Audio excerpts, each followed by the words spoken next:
تو دین کا بہت بڑا نقصان ہوتا، اہل سنت کا نقصان ہوتا، اہل سنت کو جو ہے وہ معاذ اللہ رسوائی کا سامنا کرنا پڑتا، اہل سنت جو ہے وہ معاذ اللہ کمزور پڑ جاتے، سنیوں کو بہت بڑا نقصان ہوتا۔ اس طرح کا کوئی بھی پہلو تھا؟ ہرگز نہیں، ہرگز نہیں۔ یہ حکومتی لیول کی، ریاستی لیول کی کوئی محفل نہیں، بلکہ یہ ان کی نجی محفل ہے، یہ ان کا نجی معاملہ تھا جس میں منیب الرحمان صاحب کو مدعو کیا گیا اور مفتی منیب الرحمان صاحب وہاں پر گئے۔ تو مجھے وہ مولوی بتائیں کیا ان کا یہ جانا جائز تھا یا جائز نہیں تھا؟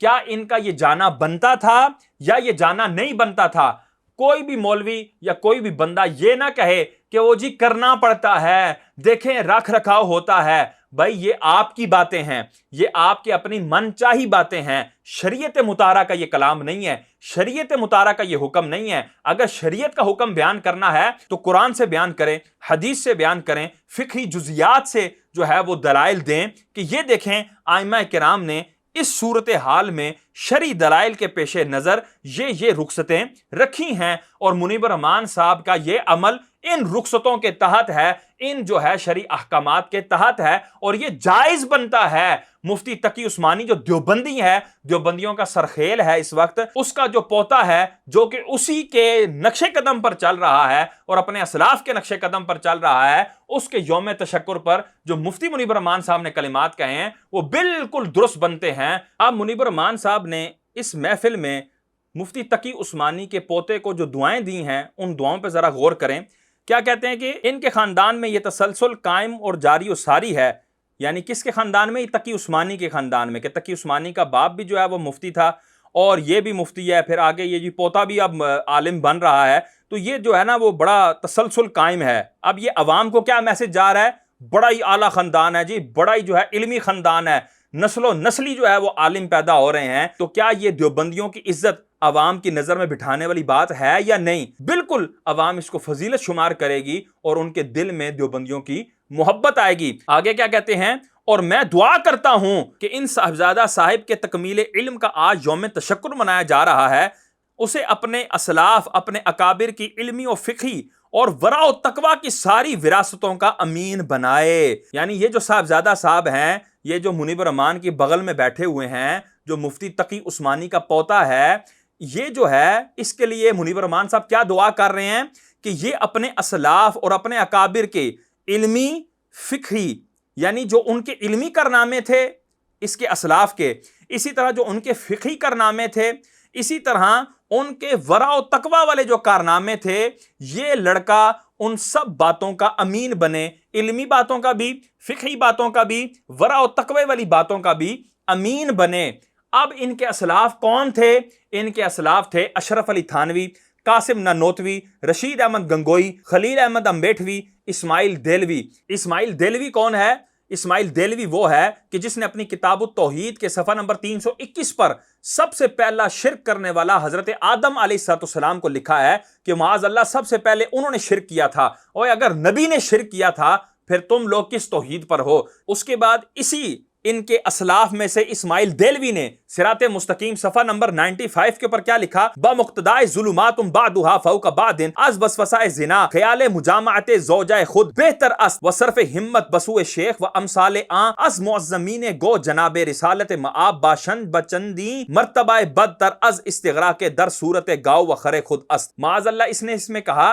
کہ نماز کے اندر اس سے بہتر ہے کہ بندہ حضور کا خیال لائے، اس سے بہتر ہے کہ بندہ اپنی بیوی سے مجامعت کا خیال لے آئے، گدھے کا خیال لے آئے، اور یہاں تک اس نے بکواس کی کہ حضور کا خیال یہ گدھے کے خیال سے بدتر ہے۔ معاذ اللہ ثم معاذ اللہ، یہ ہیں ان کے اسلاف۔ اچھا، اس کے بعد ان کے اسلاف میں سے ایک ان کا سلف جو ہے اشرف علی تھانوی بھی ہے۔ اشرف علی تھانوی نے کیا کیا؟ اشرف علی تھانوی نے کتاب جو ہے اپنی کتاب حفظ الایمان کے صفحہ نمبر 13 کے اوپر حضور سرور کونین صلی اللہ تعالی وسلم کے علم غیب کو چوپایوں کے ساتھ، بچوں کے ساتھ، پاگلوں کے ساتھ تشبیہ دی، اور کیا لکھتا ہے؟ ایسا علم تو زید عمر بلکہ ہر سبھی یعنی بچہ، مجنون یعنی پاگل، بلکہ جمی حیوانات و بہائم کے لیے بھی حاصل ہے۔ معاذ اللہ حضور کے علم کو چوپایوں کے ساتھ تشبیہ دی، بچوں کے علم کے ساتھ، پاگلوں کے علم کے ساتھ تشبیہ دی۔ یہ ہیں ان کے اسلاف۔ اور اس کے بعد ان کے اسلاف میں سے ہے ایک قاسم نانوتوی۔ قاسم نانوتوی نے اپنی کتاب تحذیر الناس کے اندر حضور سرور کونین صلی اللہ تعالی وسلم کی ختم نبوت کا انکار کیا، اور فقط انکار ہی نہیں بلکہ ختم نبوت کا جو معنی حضور نے لیا، صحابہ نے لیا، تمام امت نے لیا، اس معنی کو اس نے عوام کا خیال قرار دیا، اور اس کے بعد یہ کہا کہ اہل فہم پر روشن ہے، یعنی وہ جو عقیدہ حضور سرور کونین نے بیان کیا، صحابہ نے بیان کیا، اور تمام امت جس پر جمع ہے، اس عقیدے کو اس نے اہل فہم کے خیال سے اس کو نکال دیا۔ گویا کہ وہ لوگ اہل فہم نہیں ہیں جو حضور کو خاتم النبیین مانتے ہیں، تو گویا کہ اس نے حضور کو بھی اہل فہم سے خارج قرار دے دیا، صحابہ کو بھی اور تمام امت کے ائمہ کو بھی اہل فہم سے خارج قرار دے دیا۔ یہ ہیں ان کے اسلاف، اور اس کے بعد ان کے اسلاف میں سے ایک خلیل احمد امبیٹوی بھی ہے کہ جو براہین قاطعہ کے صفحہ نمبر 55 پہ کیا لکھتا ہے، حضور کی طرف جھوٹی حدیث منسوب کرتے ہوئے کہتا ہے کہ حضور نے گویا فرمایا معاذ اللہ ثم معاذ اللہ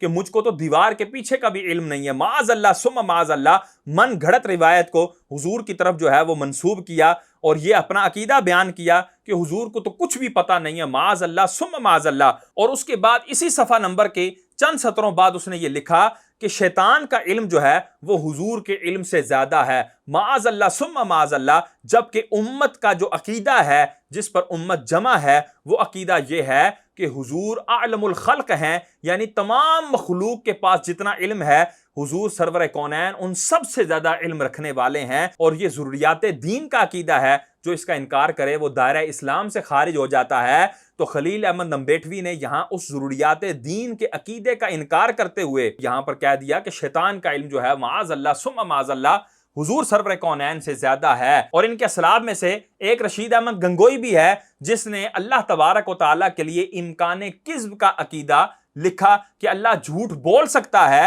اور وقوع کذب کا بھی قول کیا۔ اور رشید احمد گنگوئی نے اپنے حکم سے جو ہے خلیل احمد امبیٹوی سے براہین قاطعہ لکھوائی، اور اس میں جو کفریات تھے وہ بھی رشید احمد گنگوئی کے کھاتے میں ڈلے۔ تو یہ ان کے اسلاف ہیں جنہوں نے اتنی منہ بھر بھر کے حضور سرور کونین صلی اللہ علیہ وسلم کو گالیاں نکالی، اتنے گندے عقیدے بیان کیے۔ تو یہ منیب الرحمان اب کیا کہہ رہا ہے کہ میں دعا کرتا ہوں کہ یہ جو پوتا صاحب ہیں یہ اپنے اسلاف کی علمی، یعنی یہ جو علمی کارنامے انہوں نے کیے ہیں کہ حضور کے علم کو چوپایوں سے ملایا، حضور کے خیال کو گدے کے خیال سے بدتر قرار دیا، معاذ اللہ ثم معاذ اللہ، حضور کی ختم نبوت پر ڈاکہ ڈالا، حضور کی ختم نبوت کا انکار کیا، اور حضور سرور کونین صلی اللہ علیہ وسلم کے حوالے سے اتنی گندی اور غلیظ گفتگو کی، اور اللہ تبارک و تعالیٰ کو جھوٹا قرار دینے کی پوری کوشش انہوں نے کی۔ ان کی یہ جو علمی کارنامے ہیں یہ اس کا امین رہے، یعنی یہ جو باتیں ہیں یہ ان کو کما حق امت تک پہنچاتا رہے،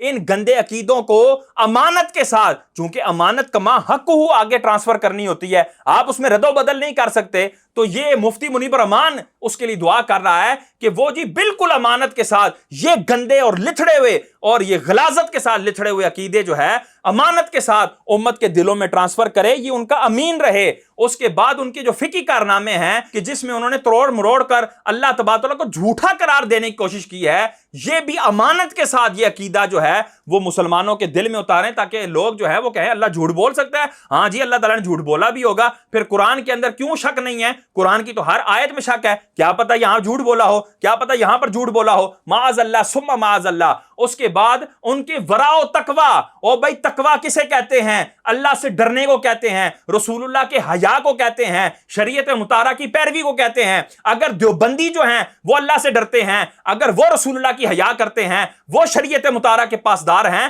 تو پھر تم کیا چیز ہو؟ کیا تم بھی اللہ سے پھر ڈرتے ہو؟ کیا تم بھی ورع و تقوی والے ہو؟ اگر وہ ورع و تقوی والے ہیں تو پھر تم ورع و تقوی والے نہیں، اگر تم ورع و تقوی والے ہو تو پھر یہ ورع و تقوی والے نہیں، کہ تضادات آپس میں جمع نہیں ہو سکتے، تضاد چیزیں آپس میں جمع نہیں ہو سکتی، کبھی بھی نہیں مل سکتی، آگ پانی اکٹھے نہیں ہو سکتے، اسی طرح ایمان اور کفر کبھی جمع نہیں ہو سکتے۔ تقوی یہ ایمان کی علامت ہے، ورع و تقوی یہ ایمان کا زیور ہے۔ کیسے ہو سکتا ہے کہ اس بندے کے دل کے اندر یہ زیور ہو جو رسول اللہ کا حیا نہیں کرتا، جو رسول اللہ کو منہ بھر بھر کے گالیاں نکالتا ہے، حضور کے خیال کو بیوی کے ساتھ مجامت کے خیال سے بدتر قرار دیتا ہے، گدے کے خیال سے بدتر قرار دیتا ہے، حضور کے علم کو چوپایوں کے ساتھ ملاتا ہے، بچوں کے ساتھ، پاگلوں کے ساتھ ملاتا ہے، وہ کیسے ورع و تقوی والا ہو سکتا ہے؟ جو حضور کی ختم نبوت کا دھڑلے سے انکار کرتا ہے، حضور کے بعد نبی آنے کو جو ہے وہ ممکن بتاتا ہے کہ اگر حضور کے بعد نبی آ جائے تو حضور کی خاتمیت میں کوئی فرق نہیں پڑے گا، معاذ اللہ، جو اس طرح کی بات کرتا ہے کیا وہ ورع و تقوی والا ہے؟ جو اللہ کے جھوٹے ہونے کی بات کرتا ہے کیا وہ ورع و تقوی والا ہے؟ اوے بھائی خدا کے بندو، اب بھی اگر منیب الرحمان کو نہیں پکڑو گے، اب بھی منیب الرحمان کو متنبع نہیں کرو گے تو پھر کب کرو گے؟ تم مشاہد شاہ کو گالیاں نکالنی ہے 100 دفعہ نکالو، لیکن ان باتوں پہ آنکھیں تو کھولو، یہ کس بات کی طرف اشارہ کر رہا ہے اور کس بات کی دعائیں ان دیوبندیوں کو دے رہا ہے؟ اور آگے سنیں، آگے کیا کہتا ہے؟ انہیں علم نافع، قلب خاشع اور نفس صابر نصیب فرمائے، یعنی جی علم بھی نافع، اور بھائی دیوبندیوں کا اگر علم نافع ہے تو پھر تمہارا علم کیا ہے؟ اگر تمہارا علم نافع ہے تو دیوبندیوں کا کیا ہے؟ اور بھائی میں بار بار یہ کہوں گا کہ یہ دو ضدیں ہیں، اگر دیوبندی علم نافع رکھنے والے ہیں تو اس کا مطلب ہے تمہارا علم نافع نہیں ہے، تمہیں چاہیے پھر توبہ کرو اور دیوبندیوں کے پاس کھلے کھلے جاؤ اور کہو میں بھی اب دیوبندی ہونے کا اعلان کرتا ہوں، اور اگر تم کہو کہ نہیں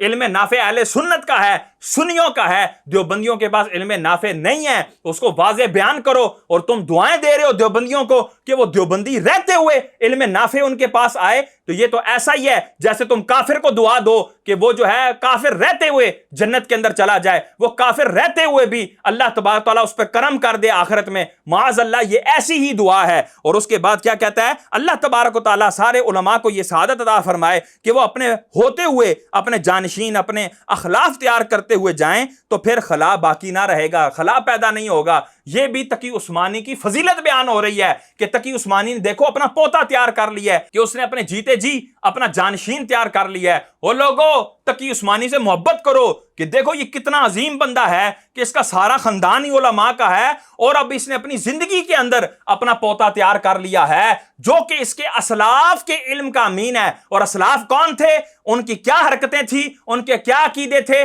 ہمیں ان سے کیا اختلاف تھا، یہ الحمدللہ میں نے ابھی بھی سرسری طور پر بیان کیا، اور اس کو تفصیل کے ساتھ بھی میں نے اپنی ایک ویڈیو میں بیان کیا کہ دیوبندیوں سے ہمارا اختلاف کیوں، ان کے ساتھ ہمارا کیا اختلاف ہے، کیا 10ویں 40ویں اور یہ 11ویں 12ویں اور جلوس نکالنے نہ نکالنے، صلاۃ و سلام پڑھنے نہ پڑھنے، اور ختم درود کرنے نہ کرنے، قبروں پر دعا مانگنے نہ مانگنے، جنازے کے بعد دعا مانگنے نہ مانگنے، قبر پر اذان دینے نہ دینے کا یہ اختلاف ہے، یہ اختلاف ہرگز نہیں، یہ فروعی اختلافات ہیں جو کہ دیوبندیوں نے ہی پیدا کیے ہیں، دیوبندیوں نے ہی امت کے اندر اپنی اصل چیز سے ان کو ہٹانے کے لیے پیدا کیے ہیں، تاکہ کل کو کوئی ڈسکس کرے دیوبندیوں سے کیا اختلاف ہے تو عام عوام کہے او جی درود پڑھ دینے جی، اے درود پڑھ دینے، او درود نہیں پڑھ دے، او جی اے قبر تے اذان دینے، او کہندے جی قبر تے اذان کوئی نہیں، او جی یہ تو جنازے کے بعد دعا کرتے ہیں، وہ جنازے کے بعد دعا نہیں کرتے۔ تو عوام ان باتوں میں پڑی رہے گی، اور جب ان باتوں کو سوچے گی تو پھر وہ ایک دوسرے سے سوال کریں گے کیا یہ باتیں جی فرض واجب ہیں، تو پھر وہ اگلا کہے گا نہیں یار فرض تو نہیں ہے، جنازے کے بعد دعا کرنا، اسی طرح جو ہے قبر پر اذان دینا، اسی طرح صلاۃ و سلام پڑھنا، یہ فرض و واجب تو نہیں ہے یار، دیکھو علماء کتنے دماغ خراب ہے ان کا، آپس میں لڑتے رہتے ہیں۔ تو اس طرح کی باتیں جو ہے انہوں نے عوام کے اندر رکھ کر اپنے آپ کو معصوم قرار دیا، اپنے آپ کو مظلوم قرار دیا کہ یہ سنی جو ہم پر فتوے لگاتے ہیں، جو اعلیٰ حضرت امام احمد رضا خان نے جو فتوے لگائے ہیں وہ بالکل بے بنیاد اور بے جا لگائے ہیں۔ کیا کبھی ختم پڑھنے اور نہ پڑھنے سے بھی کوئی کافر ہوا ہے؟ کبھی درود پاک نہ پڑھنے سے، صلاۃ و سلام نہ پڑھنے سے، اذان نہ دینے سے، جنازے کے بعد دعا نہ کرنے سے کوئی کافر ہوا ہے؟ دیکھو احمد رضا نے پھر بھی مجھے کافر کہہ دیا، ہمیں کافر کہہ دیا۔ اس طرح انہوں نے ان کو ڈی ٹریک کرنے کے لیے تاکہ یہ اپنی اصل مدعا سے ہٹ جائیں کہ دیوبندیوں سے اصل اختلاف کیا تھا، وہ اصل اختلاف یہ ایمان و کفر کا اختلاف ہے کہ ان کے بڑوں نے، ان کے اسلاف نے، جن کے لیے یہ دعائیں کر رہا ہے کہ انہی کی علم پر اور انہی کے فقہی کارناموں پر یہ بندہ امین رہے اور ان کی امانتیں جو ہیں وہ آگے پہنچائے بھی، ظاہری بات ہے امین رہے گا تو امانتیں آگے پہنچائے گا تو امین رہے گا نا، امانتیں پاس رکھ کے دبا کے بیٹھا رہے تو کس بات کا امین؟ تو یہ اس کو اس بات کے دعائیں دے رہا ہے۔ تو انہوں نے کیا کانٹ کیے ہیں؟ وہ یہ ایمان و کفر والے کانٹ کیے ہیں، منہ بھر بھر کے اللہ اور اس کے رسول کو گالیاں دی ہیں، گندے اور غلیظ عقیدے بیان کیے ہیں، تم قادیانیوں کے اوپر فتوا لگاؤ، قادیانیوں کے لیے تو تم سٹینڈ لو اور قادیانیوں کو تو تم سر چڑھ کر مرتد کہو، لیکن قادیانیوں کو جنہوں نے پیدا کیا ہے، اس قاسم نانوتوی کی تحذیر الناس جس کو انہوں نے دلیل کے طور پر بیان کیا تھا کہ یہ دیکھو تمہارے امام نے لکھا ہے کہ اگر حضور کے بعد کوئی نیا نبی آ بھی جائے تب بھی خاتمیت محمدی میں فرق نہیں آئے گا، لو پھر ہمارا کانا آ گیا ہے۔ تو جب یہ بات کی تو سامنے اعلیٰ حضرت کا فتاویٰ پیش کر دیا گیا کہ اعلیٰ حضرت نے اس بندے کو اسی بات پر کافر و مرتد قرار دیا ہے، 10ویں 40ویں پر درود پڑھنے نہ پڑھنے پر، ان باتوں پر کافر نہیں قرار دیا، بلکہ اس کو حضور کی ختم نبوت کا انکار کرنے پر کافر قرار دیا ہے۔ تو اگر قادیانی ختم نبوت کا انکار کرنے کی وجہ سے کافر و مرتد ہے تو پھر یہ کیوں نہیں؟ اگر یہ انصاف ہے تو پھر یہ کیسا انصاف ہے کہ قادیانیوں کے لیے تو اتنا سخت گوشہ رکھو اور ان کے لیے نرم گوشہ رکھو، اور اگر انصاف کا تقاضا دیکھنا ہے تو ان کو بھی اسی پلڑے میں رکھو، کیونکہ جو جرم قادیانیوں نے کیا ہے وہی جرم ان دیوبندیوں کے اسلاف نے بھی کیا ہے۔ اب میں ان مولویوں اور ان نام نہاد مفتیوں سے تخاطب کر رہا ہوں کہ جنہوں نے جب میری ویڈیو آئی کہ مفتی منیر الرحمان توبہ رجوع کرے تو اس پر انہوں نے جو طوفان بدتمیزی اٹھایا، جو مغلظات بکے، جو بھی بیہودہ گفتگو کی اور کوئی دلیل نہیں دی اور کوئی بات جو ہے وہ دلیل سے نہیں کی، بلکہ جو ہے یہ کہتے رہے اس کو نہیں بولنا چاہیے تھا، آپ چھوکرے جو ہیں وہ پگڑیاں اچھالیں گے بڑوں کی، تو اس طرح کی گفتگو کر کے انہوں نے اس موضوع کو گول مول کیا۔ یہ ان کے منہ پر بہت بڑا تماچا ہے۔ آج وہ لوگ بولیں کہ یہ جائز ہے یا ناجائز ہے، اگر وہ کہیں یہ بالکل سراسر اس کا یہ فعل جو ہے وہ شریعت مطہرہ سے ٹکرانے والا ہے اور اس کا شرعی حکم بیان کریں، میں کروں گا تو شکایت ہوگی، ان الفاظ کے اوپر وہ شرعی فتاویٰ جاری کریں، زبانی کریں یا تحریری کریں، لیکن اب وہ کریں، اگر ان کے اندر ایمانی غیرت ہے تو وہ بولیں، اور ضرور بھی ضرور بولیں کہ یہ جو منیب الرحمان کے افعال ہیں وہ بالکل شریعت مطہرہ سے ٹکراتے ہیں اور شریعت مطہرہ میں ان کی ذرا برابر بھی گنجائش نہیں ہے۔ اور جو بار بار ہم مسلک رضا کا نام لیتے ہیں، اعلیٰ حضرت کے مسلک کا نام لیتے ہیں، یہ در حقیقت شریعت کا نام ہے، منہج ایک ہی ہے، اعلیٰ حضرت نے شریعت ہی کو بیان کیا ہے، اعلیٰ حضرت نے اپنے گھر کی بات نہیں کی۔ جس نے بھی مخالفت کرنی ہے احمد رضا کی تو وہ احمد رضا کہہ کے مخالفت نہ کرے، بلکہ جو انہوں نے دلائل دیے ہیں قرآن و حدیث سے ان دلائل کو بیان کر کے وہ ان کی مخالفت کرے اور اپنے دلائل رکھے اور ان تمام امور کو بالکل جائز ثابت کرے تو ہم بھی مانیں۔ وَإِن لَمْ تَفْعَلُوا وَلَن تَفْعَلُوا فَاتَّقُوا النَّارَ الَّتِي وَقُودُهَا النَّاسُ وَالْحِجَارَةُ، اور یہ تم نہیں کر سکتے اور ہرگز نہیں کر سکتے تو ڈرو اس آگ سے جس کا ایندھن آدمی اور پتھر ہیں۔ تو ان نام نہاد مولویوں کو، ان نام نہاد مفتیوں کو کہ جو ظاہری ٹھاٹ باٹ دیکھ کر، ظاہری شہرت دیکھ کر، ظاہری نام و نمود دیکھ کر اور قد کاٹ دیکھ کر، عمریں دیکھ کر اور ماضی کی کچھ جو ہے وہ کارناموں کو دیکھ کر جو ہے وہ ٹھپے لگانے والے ہیں، میں ان کو تخاطب کر کے کہہ رہا ہوں کہ وہ غیرت کریں اور شرعی طریقے سے، اور یقیناً وہ مفتی تو ہے نہیں تو کسی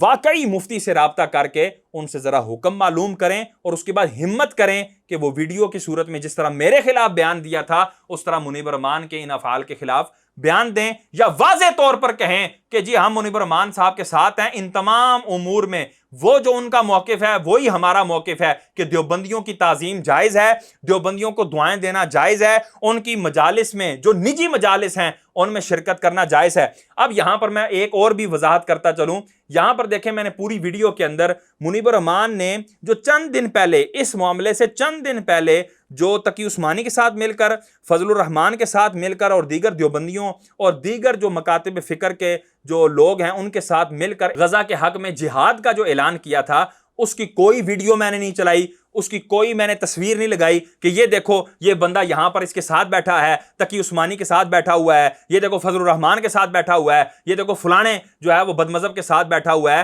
وہاں پر ایک سلطنتی معاملہ تھا، اس سلطنتی معاملے کے اندر ہم نے کوئی اعتراض نہیں کیا، بلکہ ہم نے کہا کہ بالکل ٹھیک ہوا ہے کہ جہاد کا اعلان ہوا ہے، جہاد کی فرضیت کا اعلان ہوا ہے، غزہ کے لیے مدد کا اعلان ہوا ہے، بالکل ٹھیک ہے۔ اور اس کے اندر ظاہری بات ہے کیونکہ عالمی سطح پر یہ پیغام جانا تھا تو تمام مسالک مل کر بیٹھیں گے اور اپنا پیغام پہنچائیں گے تو تب جا کر یہ آواز ایک مضبوط آواز بنے گی، اس پر کوئی بھی ہم نے اعتراض نہیں کیا۔ اور جو میری ویڈیو تھی جس میں میں نے سب سے پہلے سے توبہ اور رجوع کا مطالبہ کیا، اس میں بھی میں نے اس بات کا استثناء کیا تھا کہ اگر سلطنتی معاملہ ہے کہ سلطنت میں ایسا کوئی امر پیش آ گیا جس میں ہر مسلک کا بندہ جو ہے وہ ضرورت پڑ گیا ہے کہ بھائی اپنے اپنی بات آ کر آپ رکھیں، یا عالمی سطح پر کوئی بات رکھنی ہے تو اب آ کر آپ اپنے موقف کو بیان کریں، تو اب جو ہے منیب الرحمان صاحب ہوں یا ان کی جگہ کوئی بھی اہل سنت کا جو ہے نمائندہ ہو، وہ جائے اور وہاں جا کر اپنا موقف بیان کرے۔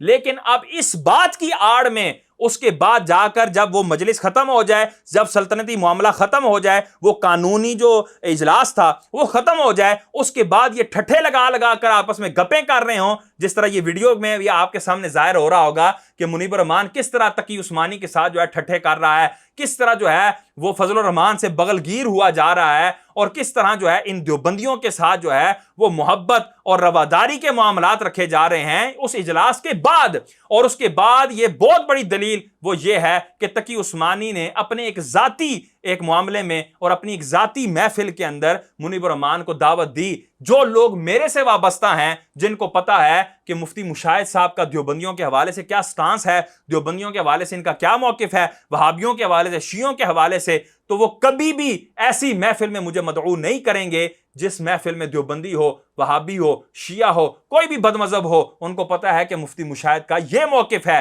اصل میں ان کو ان کے اندر جھول نظر آیا تو انہوں نے اس کو مدعو کیا، اور کسی عالم کو مدعو کیوں نہیں کیا؟ اور پھر اس کے ساتھ جتنے بھی رہنے والے ہیں، یہ عابد مبارک ہو یا جو بھی اس کے ارد گرد ہیں، ان سب کو بھی یہ جو ہے وہ میں تنبیہ کر رہا ہوں کہ وہ بھی اس بندے سے بائیکاٹ کریں اور اپنا موقف واضح کریں کہ ہمارا موقف یہ ہے، ہمارا موقف وہی ہے جو سیدی و سندی اعلیٰ حضرت امام احمد رضا خان فاضل بریلوی رحمۃ اللہ تعالیٰ علیہ نے بیان کیا۔ نہیں تو ہمیں وقت نہیں لگے گا۔ آج اگر ہم منیب الرحمان سے ہی مطالبے کر رہے ہیں تو کل کو آپ سے بھی مطالبہ کر سکتے ہیں اور کریں گے۔ اور یہ شریعت کا مزاج ہے کہ جب بھی کوئی شریعت کے خلاف جائے گا، شریعت اس سے مطالبہ کرے گی اور شریعت کو بیان کرنے والے اس سے مطالبہ کریں گے۔ خدا نخواستہ مشاہد شاہ اگر کوئی ایسی بات کرتا ہے تو مشاہد شاہ سے بھی مطالبہ ہوگا۔ مشاہد شاہ مرفوع القلم نہیں ہے، کوئی مفتی مرفوع القلم نہیں ہے، اور زندگی میں بڑے بڑے کارنامے کرنے کے بعد کوئی بھی مرفوع القلم نہیں ہو جاتا، وہ شریعت کے تحت مرتے دم تک رہتا ہے۔ اور مفتی منیب الرحمان جو مفتی تقی عثمانی کے پوتے کی اس مجلس تشکر کے اندر جو گیا، اس میں جب اس کو لایا جا رہا تھا اور وہ جو تصویریں اپلوڈ ہوئی، اس پر ساجد دیوبندی نے اس کو اپلوڈ کر کے اس پہ کیا کمنٹ کیے ذرا وہ دیکھیں۔ کہتا ہے، ہم محترم مفتی منیب الرحمان صاحب کو 100 سال بعد الحمدللہ حسام الحرمین کو آگ لگانے اور اہل سنت والجماعت دیوبندیوں سے ملنے والا، سلام کرنے والا، ان کا اکرام احترام تعظیم کرنے والا سب کافر ہیں، جیسے اعلیٰ حضرت خان صاحب بریلوی کے انتشاری افتراقی فتووں کو جس نے انگریز کی ایما پر ہندوستان میں اہل سنت کو تقسیم کیا کو جوتے کی نوک پر رکھنے پر خراج تحسین پیش کرتے ہیں۔ ساجد دیوبندی کیا کہہ رہا ہے کہ مفتی منیب الرحمان نے جو سیدی اعلیٰ حضرت کے فتاوا کو آگ لگائی ہے، ان کو جو معاذ اللہ جوتے کی نوک پہ رکھا ہے، وہ کیا فتاوا تھے کہ جو دیوبندیوں کی تعظیم کرے گا، ان کا اکرام کرے گا، ان کے ساتھ اٹھے گا بیٹھے گا اور اس کے اوپر سخت فتاوا لگائے ہیں، ان تمام فتاوا کو مفتی منیب الرحمان نے اس یوم تشکر والی محفل میں آ کر جو معاذ اللہ آگ لگائی ہے، جو اس نے معاذ اللہ جوتے کی نوک پر رکھا ہے، ہم دیوبندی جو ہیں مفتی منیب الرحمان کو اس بات پر خراج تحسین پیش کرتے ہیں۔ تو بھائی جب اہل سنت کا اس انداز سے مذاق اڑایا جا رہا ہے، اعلیٰ حضرت کے فتاوا کا اس انداز سے مذاق اڑایا جا رہا ہے، جو کہ در حقیقت قرآن و حدیث کے عین مطابق ہیں، قرآن و حدیث سے ذرا برابر بھی ہٹے ہوئے نہیں ہیں، یہ ہر سنی کا دعویٰ ہے۔ اور یہ جتنے نام نہاد مفتی جو میرا رد کرنے چل پڑے ہیں، ان کا بھی یہی دعویٰ ہے کہ اعلیٰ حضرت کے فتاوا 100% قرآن و حدیث کے مطابق ہیں۔ اب انہوں نے پڑھے ہیں یا نہیں پڑھے، لیکن دعویٰ یہ یہی کرتے ہیں۔ ہم نے تو پڑھ کر الحمدللہ یہ دعویٰ کیا ہے کہ قرآن و حدیث کے عین مطابق ہیں، تو ان فتاوا کو آگ لگانے کی بات ہو رہی ہے، ان فتاوا کو جوتے کی نوک پر رکھنے کی بات ہو رہی ہے، معاذ اللہ ثم معاذ اللہ۔ اور یہ جگ ہسائی کا موقع کون دے رہا ہے؟ کیا مشاہد شاہ نے یہ جگ ہسائی کا موقع دیا؟ نہیں، یہ منیب الرحمان کے اعمال ہیں، یہ منیب الرحمان کے افعال ہیں، جس کی وجہ سے اہل سنت کی جگ ہسائی ہو رہی ہے، دیوبندی پھپتیاں کس رہے ہیں، اعلیٰ حضرت کے فتاوا کا مذاق اڑایا جا رہا ہے، حسام الحرمین کو معاذ اللہ گالیاں دی جا رہی ہیں، وہ فتوا جو قرآن و حدیث کے مطابق تھا اس کو معاذ اللہ جوتے کی نوک پر رکھنے کی باتیں کی جا رہی ہیں۔ یہ کس کی وجہ سے رسوائی کا دن ہمیں دیکھنا پڑا؟ یہ منیب الرحمان اور اس کے جو ارد گرد کے ہم نوالا ہم پیالہ لوگ ہیں، ان کی وجہ سے یہ ہمیں رسوائی کا دن دیکھنا پڑا کہ دیوبندی ہم پر پھپتیاں کس رہے ہیں۔ لیکن اے دیوبندیوں، ہمارا یہ واضح اعلان ہے کہ منیب الرحمان اور اس کے ہم نوا جتنے بھی ہیں جو ان افعال میں اس کے ساتھ راضی ہو کر آئے ہیں یا اس کے ساتھ راضی ہو کر نہیں آئے لیکن اس کے افعال پر راضی ہیں، ان سے ہمارا کوئی تعلق نہیں، اہل سنت کا ان سے کوئی تعلق نہیں، ان کے افعال ان کی گردن پر ہیں، ان کا ہمارے سے کوئی تعلق نہیں ہے۔ اس کے بعد میں واضح طور پر مظفر حسین شاہ صاحب کو تخاطب کروں گا کہ مظفر شاہ صاحب، آپ اپنی یہ پر اسرار خاموشی کو توڑیں۔ آپ کس طرف ہیں، کس پڑلے میں ہیں؟ آپ منیب الرحمان کے حق میں ہیں یا ہمارے حق میں ہیں، بلکہ اعلیٰ حضرت کے حق میں ہیں؟ کس طرف ہیں آپ؟ اعلیٰ حضرت کا موقف آپ کا موقف ہے یا منیب الرحمان کا موقف آپ کا موقف ہے؟ اگر آپ کہیں کہ میرا موقف اعلیٰ حضرت والا ہے تو شاہ صاحب معذرت کے ساتھ آپ کو بولنا پڑے گا، آپ کو اپنی یہ چپی توڑنی پڑے گی، آپ کو واضح اعلان کرنا پڑے گا کہ ہم سیدی و سندی اعلیٰ حضرت والے ہیں، اور جو اعلیٰ حضرت کا موقف ہے وہی ہمارا موقف ہے، جو اعلیٰ حضرت سے ہٹا وہ ہماری طرف سے بھی گیا۔ اس طرح کا بیان آپ کو دینا پڑے گا۔ آپ تو گاہے بگائے منیب الرحمان کے ہاتھ میں ہاتھ ڈالنے نظر آتے ہیں، ان کے ساتھ بیٹھے بیان کرتے نظر آتے ہیں، ان کے ساتھ ساتھ ہم نوالا ہم پیالہ نظر آتے ہیں، اور لوگ وہ تصویریں بھیج کر کہتے ہیں دیکھیں جی مظفر شاہ صاحب بھی تو منیب الرحمان صاحب کے حق میں ہیں۔ تو میں آگے سے ان کو جواب دیتا ہوں، مظفر شاہ ہمارے لیے کوئی کسوٹی نہیں ہے، مظفر شاہ ہمارے لیے کوئی دلیل نہیں ہے۔ اگر مظفر شاہ کوئی غلط کام کرے گا، کوئی غلط بات کرے گا، شریعت کے اگینسٹ جائے گا تو شریعت کا مسئلہ بدلنے والا نہیں ہے۔ مفتی مشاہد بھی جو ہے وہ شریعت کے آگے نہیں آ سکتا، بڑے سے بڑا نام شریعت کے آگے نہیں آ سکتا۔ شریعت ہی سب کے اوپر حاوی ہے، شریعت ہی سب کے اوپر حاکم ہے، اور اب جو بھی اس کے اگینسٹ جائے گا وہ پکڑا جائے گا۔ مظفر شاہ صاحب، آپ کے اوپر اگر ہم اس طرح کا سخت کوئی فتویٰ نہیں لگا رہے تو صرف مہلت کی وجہ سے نہیں لگا رہے کہ منیب الرحمان کو ہم نے اس کے بڑھاپے تک اگر مہلت دیا ہے تو ہم آپ کو بھی مہلت پیش کریں گے کہ حضرت آپ کا جو کام ہے وہ سراہنے کے قابل ہے۔ انہی چیزوں کا حیا کرتے ہوئے ہم آپ کے بارگاہ میں دست بستہ عرض کرتے ہیں کہ آپ کھل کر اپنا بیان دیں۔ اگر آپ اپنا بیان جاری نہیں کریں گے تو ایک وقت آئے گا کہ ہمیں آپ سے بھی اسی طرح کے مطالبات کرنے پڑیں گے۔ جو شریعت کا حکم ہے، مشاہد شاہ بولے یا نہ بولے، شریعت کا حکم آپ پر لگے گا۔ تو لہٰذا کرم فرمائیں اور اس حوالے سے اپنا واضح موقف جو ہے وہ ریکارڈ کروائیں۔ یہی عوام جو ہے وہ مظفر شاہ صاحب سے مطالبہ کرے، عابد مبارک سے مطالبہ کرے۔ اور عابد مبارک صاحب سے جب منیب الرحمان صاحب کے حوالے سے میں نے ویڈیو اپلوڈ کی تھی تو ان کا مجھے میسج آیا کہ جی آپ شاہ صاحب ہیں، ہم آپ کا احترام کرتے ہیں، لیکن جب آپ منیب الرحمان کی عمر کو پہنچیں گے پھر آپ کو یہ ساری حکمتیں سمجھ آئیں گی۔ تو میں نے کہا مجھے آپ ایموشنلی بلیک میل نہ کریں، بلکہ شرعی دلیل کے ساتھ، شرعی دلائل کے ساتھ منیب الرحمان کے افعال کو ثابت کر کے دکھائیں، پاک اور صاف ثابت کر کے دکھائیں، مباح جائز ثابت کر کے دکھائیں۔ اس کے بعد عابد مبارک صاحب کا کوئی میسج نہیں آیا۔ یہ اس بات کا واضح منہ بولتا ثبوت ہے کہ ان لوگوں کے پاس کوئی دلیل نہیں ہے، اور بالکل نہیں ہے، اور یہ دلائل نہیں رکھتے تو ان کے پاس صرف اور صرف ایک راستہ ہے، یا تو یہ کھلے طور پر کہہ دیں کہ جی ہم دیوبندی ہیں اور ہم اعلیٰ حضرت کو بالکل نہیں مانتے،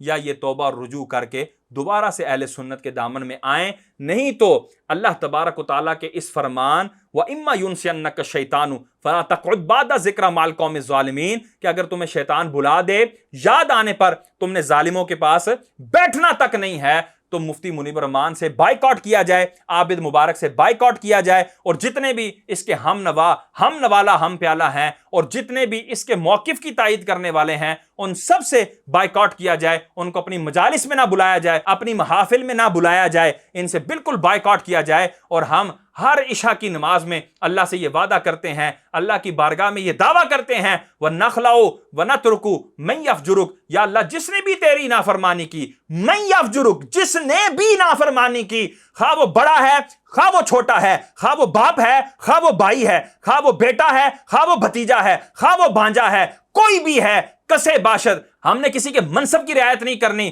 من یفجرک، جو بھی اللہ کی نافرمانی کرے گا ہم اس سے نخلعو و نترکو، ہم اس سے دور ہوتے ہیں، ہم اس کو چھوڑتے ہیں۔ نخلعو بھی کہا و نترکو بھی کہا، دو دفعہ چھوڑنے کی بات کی، کس بندے کو کہ جو اللہ کی نافرمانی کرتا ہے. تو ایک ہے اعمال میں نافرمانی, ایک ہے عقائد میں نافرمانی, اور عقائد کی نافرمانی یہ سخت تر ہے کہ یہ بندے کو کافر تک بنا دیتی ہے اور کفر کی طرف لے جاتی ہے. اس میں ایمان و کفر کا مسئلہ آ جاتا ہے, جبکہ اعمال کا جو فسق و فجور ہوتا ہے یہ کم از کم کفر تک معاملہ نہیں جاتا, اس کا معاملہ کم ہے اور عقائد کا معاملہ زیادہ سخت ہے. تو یہ لوگ عقائد کے اندر فاسق ہیں, عقائد کے اندر جو ہے فسق و فجور کرنے والے ہیں, تو ان سے دور رہنا, ان سے دور ہٹنا, اس کا وعدہ ہم روزانہ اللہ سے کرتے ہیں. تو کیا خالی الفاظ ہیں یا اس کے معنی پر امپلیمنٹ بھی کرنا ہے, اس کے معنی کو ہم نے عملی جامہ بھی پہنانا ہے؟ تو یقیناً ہم اس کے معنی کو عملی جامہ پہنائیں گے